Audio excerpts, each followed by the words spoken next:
Yo,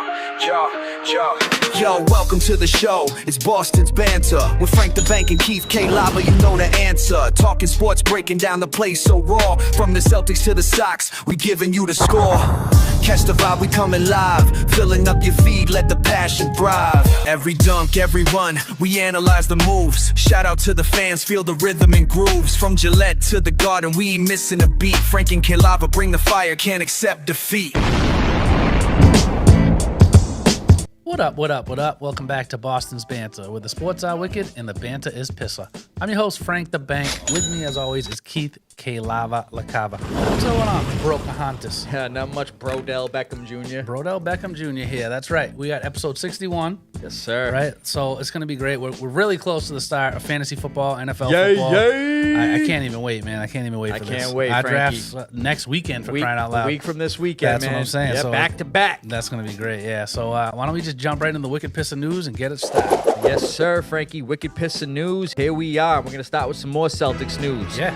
So the Celtics plan to start point guard Payton Pritchard for the 2025 season. Obviously, with Drew Holiday traded to Portland and everything, there was a guard spot open next to Derek White, and it now belongs to the reigning sixth man of the year. Well deserved. Of course. The initial plan was thought to be they were going to start newly acquired Anthony Simons, but now he'll be coming off the bench. The Celtics believe Pritchard has fully earned the starting job through his years of steady development, his familiarity with the system, and readiness to handle expanded responsibilities. Pritchard averaged 14 points per game last season, 3.8 rebounds per game, and 3.5 assists while shooting 40% from three. But Frankie, in the 3 games he started, those numbers jumped up to 21.7 points per game and 7.3 assists per game. The kid's an animal. You can see he deserves this, obviously. 1, 2, the heart that he shows out there is Absolutely. unreal. His ball handling's nasty. His defense is good. I mean, the kid deserves a great 3-point shooter. You know, all them half-court shots. You gotta love it. So, well-deserved. Tatum being out for the year, too, opens up a starting position. It, gives us a little flexibility there. Obviously, we're going to miss Tatum, but at the end of the day, Pritchard deserves this, and I think it's going to help us. I mean, he was sixth man of the year. He showcases the talent every night. Like you said, those half-court buzzer beaters and everything, man. I love it. So as of right now, the C's potential starting 5 looks like Pritchard, White, Brown, Sam Hauser at 6'8" at power forward I saw, which I thought was pretty interesting, and center Neemias Quetta. Going to look very different. Very different team this year.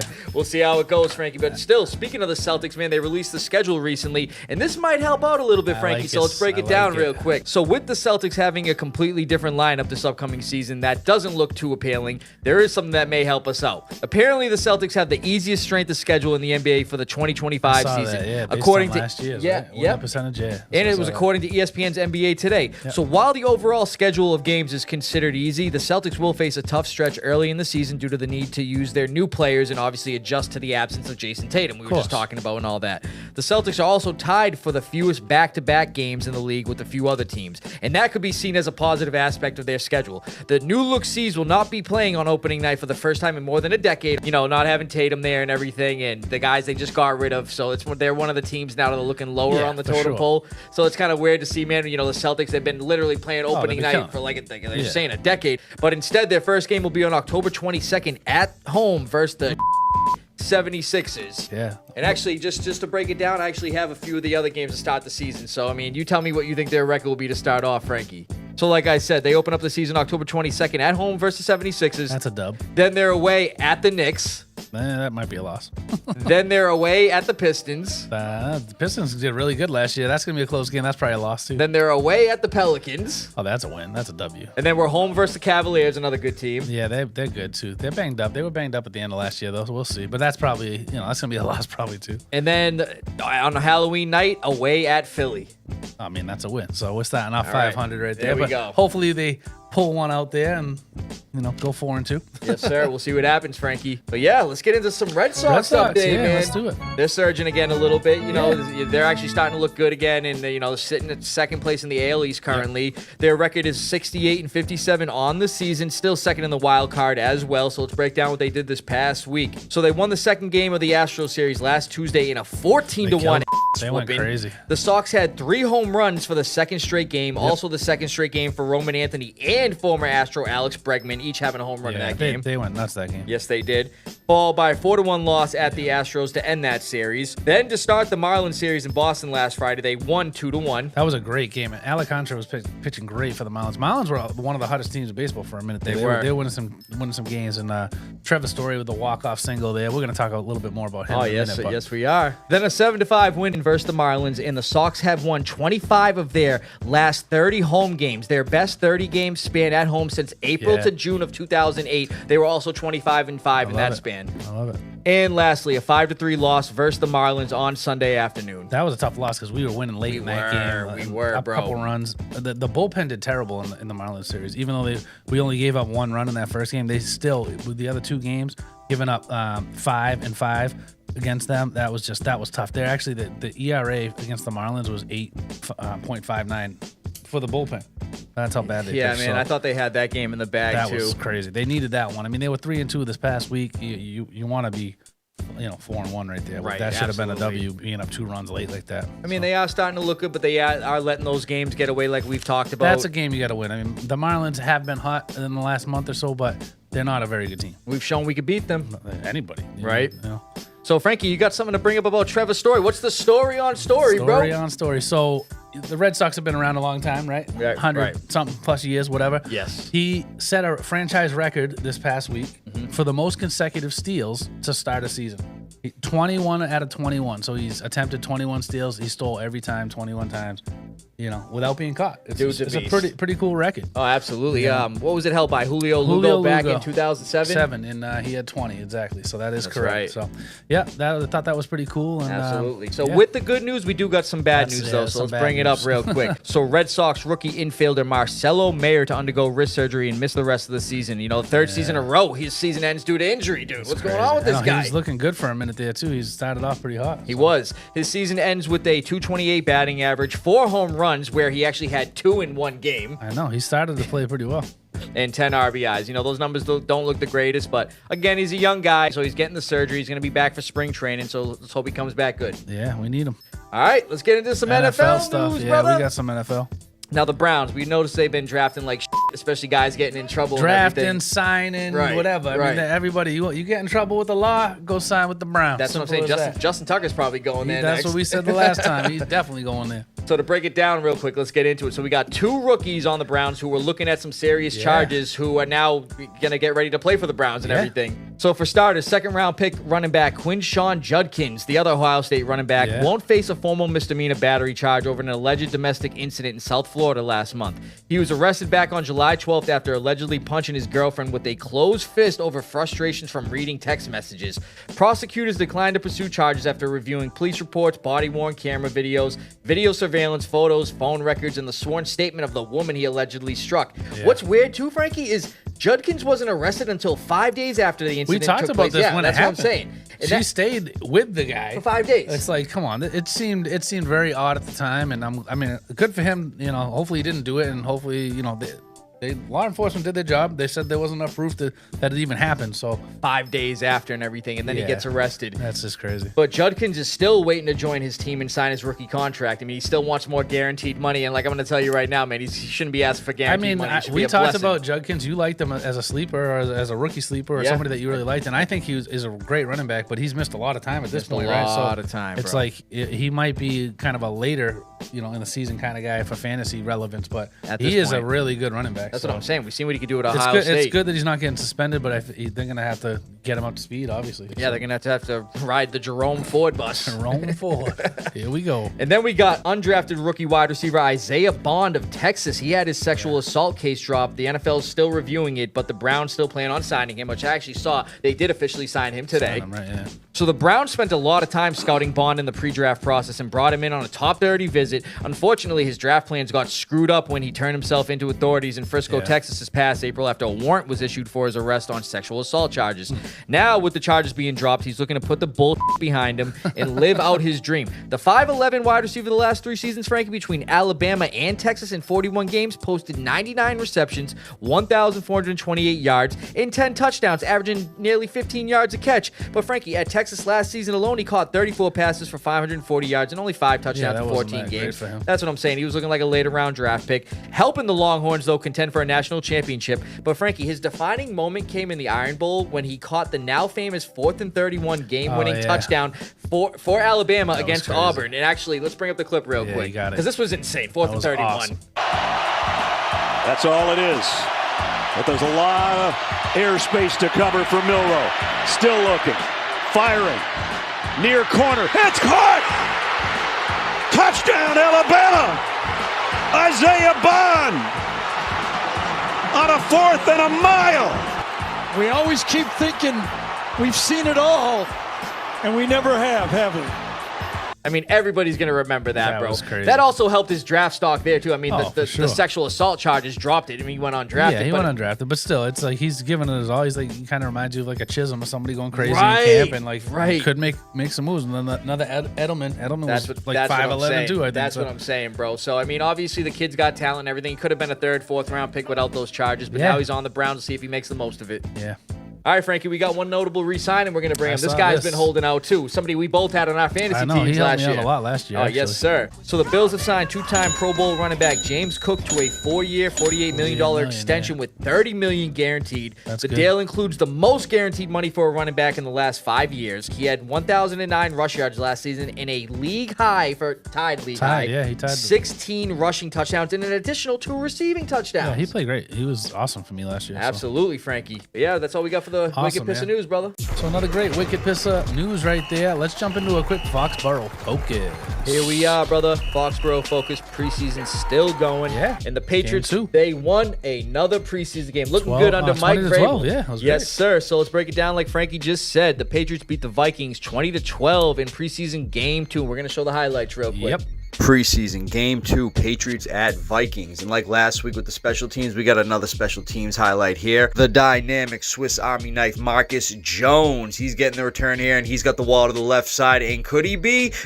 No, he's going to get pushed out by the punter. Now we got Drake May out there. He played a few series, and he's going to be looking downfield. He's going to be rolling out to the right, and he's looking downfield for new receiver Mac Hollins for a 20-yard gain. Same drive in the red zone with Drake May at quarterback, and he's going to be handing it off to rookie running back Travion Henderson. He's breaking some tackles. He's determined, and he's getting in the end zone for the touchdown. Yeah, this kid's going to be dynamic for our offense. Vikings back on offense. We've been talking about the defense, and Sam Howell, he's feeling the pressure. Kaylavon Chase on in his face. He throws it up, and it's going to be intercepted by cornerback Alex Austin. Move over to the second quarter. We got quarterback Josh Dobbs looking down the field for undrafted receiver Efton Chisholm III for a big 33-yard gain. This kid is a beast. The highlights don't stop there for him, and Josh Dobbs is going to be looking for Efton Chisholm again, and he's determined to. He's breaking tackles 1, 2, 3, 4, and he's going to get into the end zone for a 12-yard touchdown. Yeah, I'd say this kid's going to make the team. And we've been talking about how good the special teams has been doing, so this is at the end of the first half. We got wide receiver Jeremiah Webb,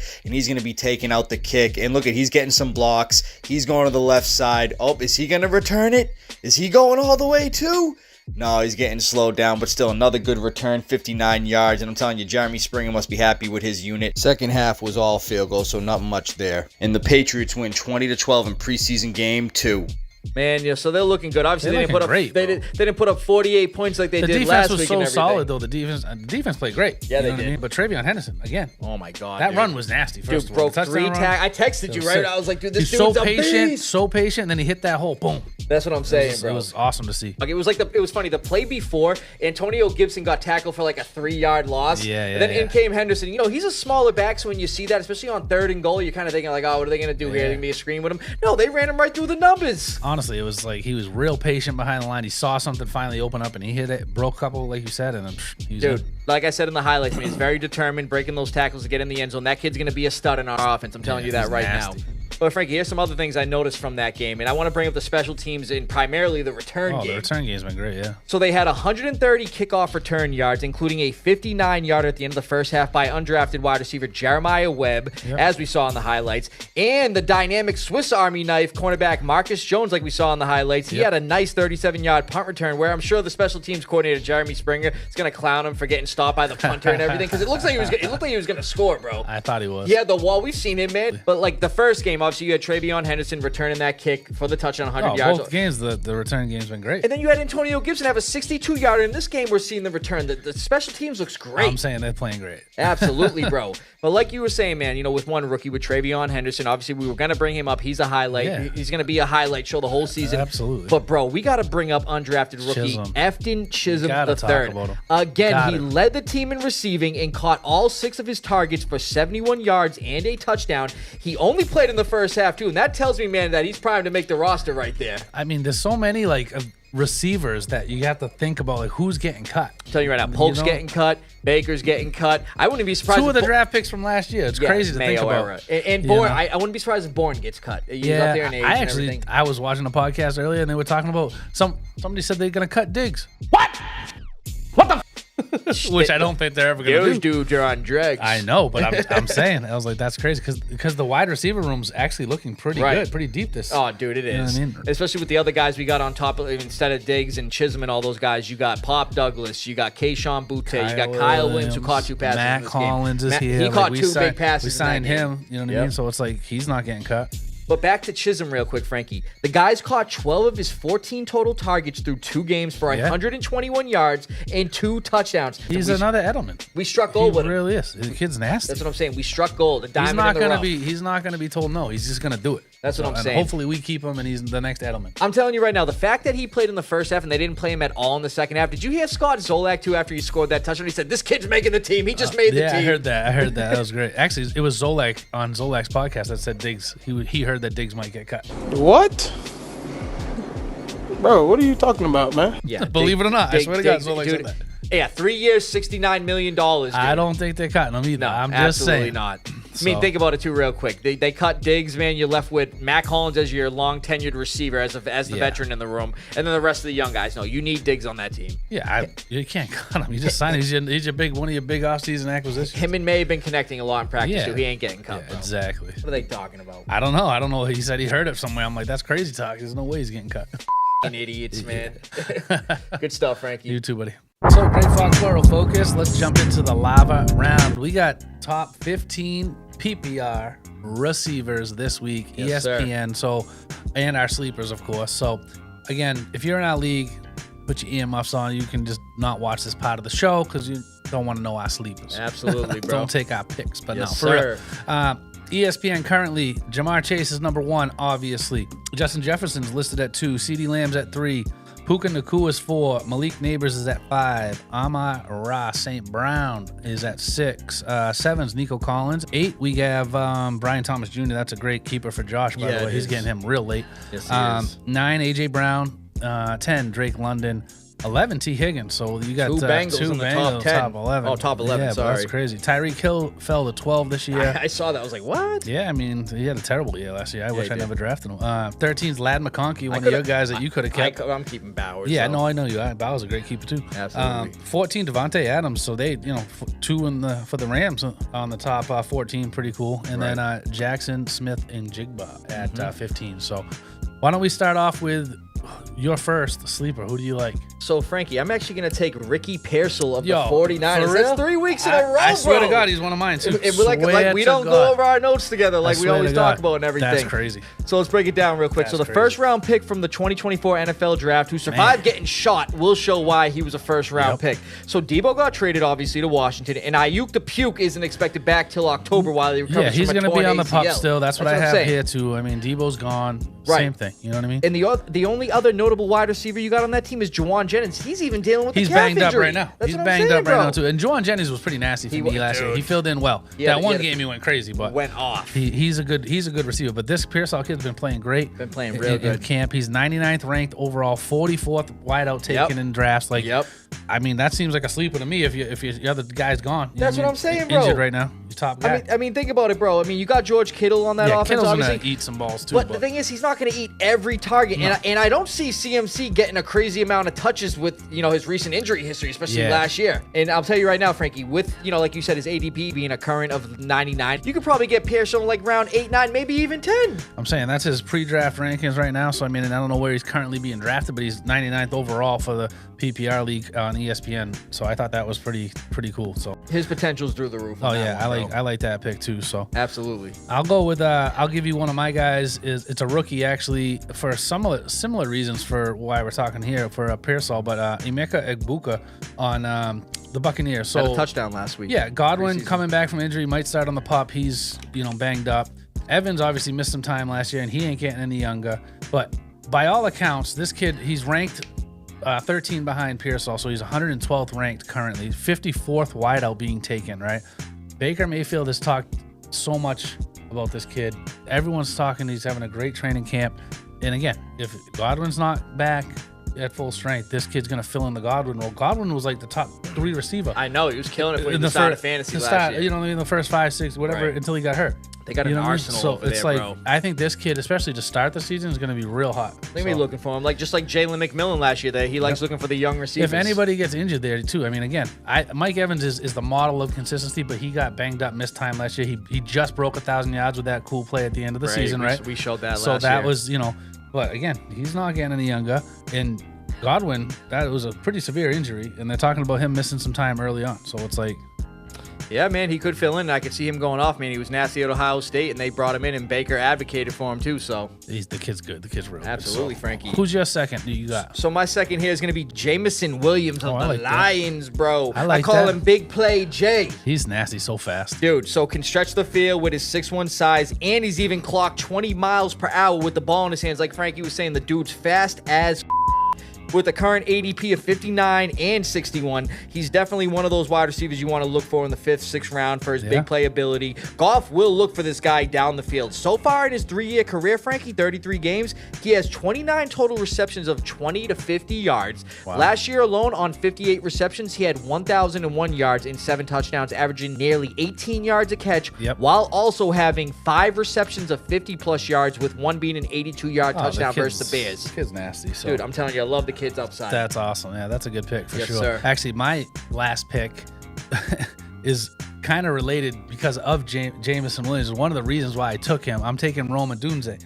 They now have Ben Johnson, who was the OC for Jameson Williams. Who opened it up for him. So that now that he's their head coach, so Odunze is going into his 2nd year. Keenan Allen's gone, right? You got Ben Johnson there. You just talked about how good Jameson Williams was with Ben Johnson as the OC. So now he's their head coach. So I thought that was great. He's currently 31st being taken, 31st wideout being taken overall. So I think he's going to have a 2nd year leap. And again, with all those targets up for grab, with Keenan Allen gone and now Ben Johnson there, why not? So. I mean, the Bears did just put up over 500 all-purpose yards yesterday against the Bills. You see that 38-0. I know it's preseason. Yeah, but still, they're going to put up numbers. They like crazy plays, fun. He's a fun coach. He's a fun, he was a great, fun offensive coordinator to watch in Detroit. You know what I mean? And they have a better line now too, as well. So Caleb Williams should have a better season, right? And this kid's in his 2nd season, who Caleb Williams wanted on Tuesday there anyway. So it's like, I think he's gonna have a great season. So. Yeah, definitely. I don't see a sophomore slump with him for sure. I could see him going off his 2nd year. I think it's gonna be a breakout year for him. I agree, Frankie. And for my 3rd, I'm gonna be taking Khalil Shakir of the Bills, bro. I love him too. The Bills' leading wide receiver last season in terms of yards with 821, receptions with 76, and Josh Allen looked for him the most with 100 targets. Oh bro. yeah. Mind you, back in February, he signed a 4-year, $60 million contract extension with the $32 million guaranteed. So he's expected to be the Bills' main pass catcher, the main guy on that offense, along with James Cook, obviously. And with the current ADP of 96, you can most likely find him in round 7 or 8, another wide receiver with high usage potential for a later ADP. I don't see much competition for targets on that offense either. Other receivers are Keon Coleman, Josh Palmer, and Elijah Moore. And the 2 tight ends, you got Kincaid and Knox, but they both combined for 66 receptions last season, 10 less than Shakir. You know what I'm saying? I think he's going to be great this season, actually. They signed him for a reason, you know what I mean? Right. So. And like you were just saying, they signed him for a reason, and I see the trend of him being Josh Allen's #1 target continue, and he'll even lead in touchdown receptions along with all the other receiving stats. That's a good pick. I like him a lot, too. Somebody in our league, well, my league, I should say, but has him as a possible keeper. I don't know if they're going to keep him, but they got him late, so they're going to have him late again this year. So. That's a good one, Frankie. Yeah, now the wide receivers, man, the list goes deep, so we're definitely there's a ton more. There was like 4 or 5 other ones. I was like, I like this guy. That's what I was saying. When I was looking, I was like, who should I go with here, bro? It was hard to choose because there's some definitely big sleepers this year. So I mean, don't get me wrong. I even looked at D-Hop. I mean, I wonder how he's going to be with Lamar in Baltimore. yeah, I mean, there's so many. Like, there's definitely, I agree. So good stuff, brother. Good stuff, bro. So yeah, another great live round, another great show. Honestly, Yes, it was. I love it, man. We're so close to fantasy football. I can taste it. Yeah, that's I can what I'm taste it. saying, bro. It's so good. Can't wait. And thanks again, everybody, for sharing, liking, watching, and we really appreciate it. Absolutely. Frankie, speaking of movies and all that fun stuff, like we always do with these promos, any good movies coming out this weekend? I mean, there's a couple different ones, but the one I like the best probably is the Hell House LLC Lineage. It actually is a scary movie, and I like the Hell House on Netflix. The Hell House was on Netflix was great. There's a series that was a great series. Very chilling and everything. This one looks good though. We actually have our friend Melissa exploring the Hell House on video call right now. Actually. Yes, we do. I forgot about that. Let's get to that real quick. Get her on video call. Bartender, fix me a drink. Man, of course Melissa's at the bar with her drinking. Give me one too. Right? That's what I'm saying. All right, I'm entering the basement. Pissah, motherfuckers. Frank, did you see those people behind her? Yeah. What's that? What? I don't know. Melissa, is everything good over there? I think you should probably get out of there. Actually, I agree.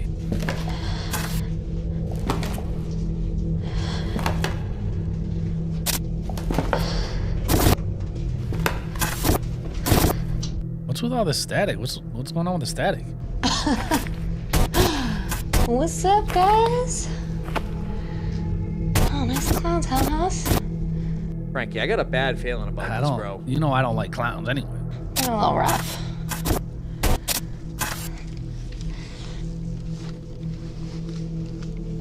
All right.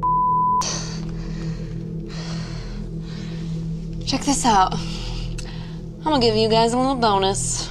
Something's definitely not right. I mean, I feel like I've seen this before. Yeah, no, we've seen these movies before. This is not. Yeah, something's not right. All right, that's about as raunchy as I'm gonna get. Holy get out of this. You gotta Melissa, get out of there. She's gotta get out of there, Get Frankie. out of there now. Now. Melissa, slowly leave.